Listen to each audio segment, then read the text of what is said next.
بسم اللہ الرحمن الرحیم، اللہ کے نام سے جو رحمان اور رحیم ہے۔ ان کا قول ہے کہ اللہ نے کسی کو بیٹا بنایا ہے۔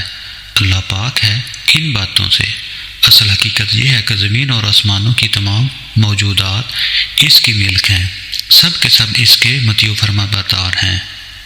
وہ آسمانوں اور زمین کا موجد ہے، اور جس بات کا وہ فیصلہ کرتا ہے اس کے لیے بس یہ حکم دیتا ہے کہ ہو جا، اور وہ ہو جاتی ہے۔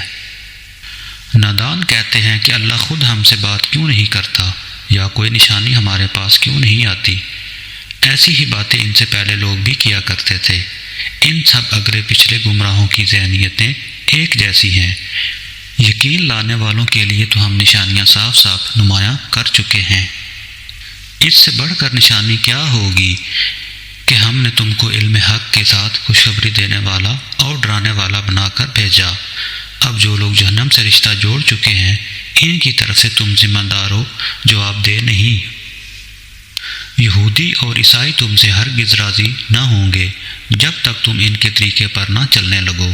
صاف کہہ دو کہ راستہ بس وہی ہے جو اللہ نے بتایا ہے، ورنہ اگر اس علم کے بعد جو تمہارے پاس آ چکا ہے تم نے ان کی خواہشات کی پیروی کی، تو اللہ کی پکڑ سے بچانے والا کوئی دوست اور مددگار تمہارے لیے نہیں ہے۔